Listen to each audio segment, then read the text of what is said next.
morning children, welcome to the online class.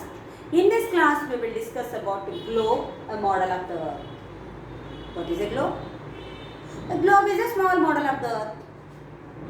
On this globe, it is a replica of our earth.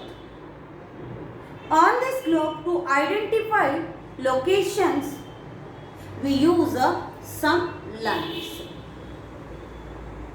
Some line. Actually, these lines we won't see on our earth. These are the imaginary lines created by our map makers.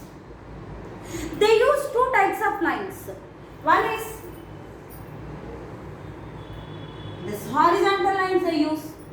These lines we call it as a latitudes. We call these lines as a latitudes. Here horizontal lines we use, and here they use some vertical lines. These vertical lines, what we observe on the globe, we call it as a longitudes. What do we call? Longitudes. We call it as a meridians also. What do we call? We call it as a meridians also. Longitude means length. Longitude means length. They passes through north pole to south pole. These lines passes from north pole to south pole. North pole to south pole. Okay, one line the line which passes through 0 degree, they call it as a prime meridian. Prime meridian, or they call it as it passes through Royal Observatory of Greenwich, which is in London. So they named it as a Greenwich Meridian also. Greenwich Meridian. Greenwich Meridian also they will call it. Opposite to this 0 degree, there is on another side 180 degree they marked it.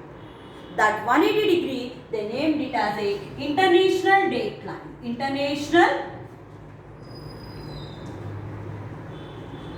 dateline, and as well as it is named as a anti-meridian also. Here we call it as a prime meridian, no? So it is a anti-meridian also we call it.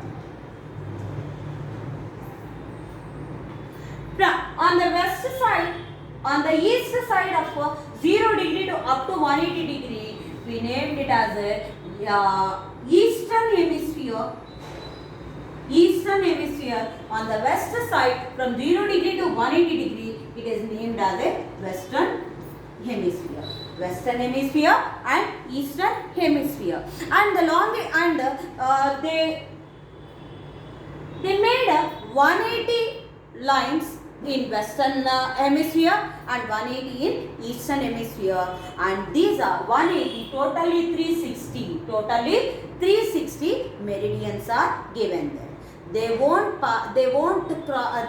mean they are not parallels, but they merge at the poles. These longitudes merge at poles. They are not any parallels. Okay, and based upon this longitude, we are able to know the time of a particular place based upon the international dateline. By calculating, by measuring, by taking the consideration of latitudes and longitudes, we are able to know the climate condition and the time of the particular location. Okay, and this one altogether 360 are there now. Now we will see about movements of the earth. Movements of the earth.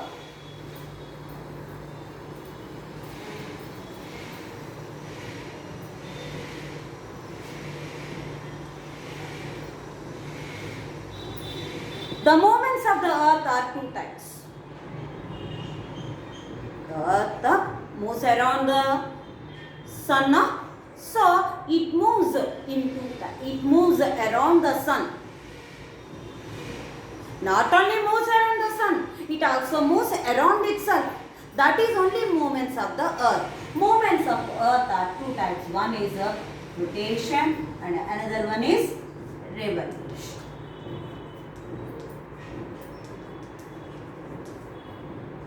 The earth is not straight, it tilted by 23.5 degrees, 5 degree, and it moved in the tilting position only. It moves around itself. It moves around itself based upon one axis. Based upon one axis. To make one movement, it takes some time. It moves around itself with 1610 kilometers per hour. 1600 kilometers per hour, and with this speed it moves around itself. That is only we call it as a rotation. Now it takes time 23 hours 56 minutes 16 seconds. It takes that much time. That means it is close to 24 hours. That is only we call it as a day. In this day, while moving itself, sometimes, not sometimes, one portion of the earth only receives sunlight and one portion remains in dark. The portion which faces sunlight, that we call it as a day, and which is not receiving, that portion remains in the dark, that is a night.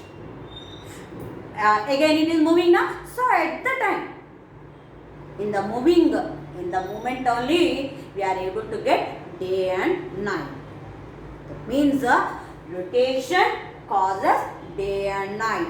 If once the rotation not happened to the earth, we won't have this experience day and night. The portion which is facing the sun, they stay in the daytime only. The portion which is in the dark side, they stay in the night time only. Both conditions are not favorable for the life on this earth. So we should know that rotation causes day and night. Okay, another moment is a revolution. Along its rotation, the earth moves around the sun. That moment only we call it as a revolution. It moves in a particular path which we call it as a orbit. It is an elliptical shape. The orbit of the earth which moves around the sun is a elliptical shape. Sometimes it moves some far away from the sun, and some days it is very close to the sun. And average distance from the sun to the earth is nearly 147 million kilometers. To take one revolution for the earth, it takes 365 1/4 days. To take one revolution around the sun, it takes 365 1/4 days. So we took this 365 days as a 1 year.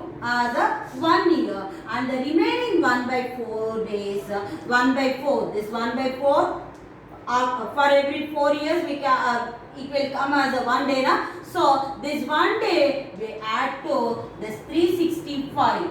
Then that becomes as a 366, and we consider this as a leap year, and this 1 day we added to the February month. So in that leap year we had 29 days in February. Okay, and this is this causes revolution. By the effect of the revolution, we are able to get seasonal changes. I think you know that seasons. What are the seasons? Summer, rainy, winter. In some areas, autumn and spring also they will call. Based upon the revolution, we are able to get the changes in the seasons and day and night also. And in the next class, we will see the movements of the earth and some more about our solar system. Thank you.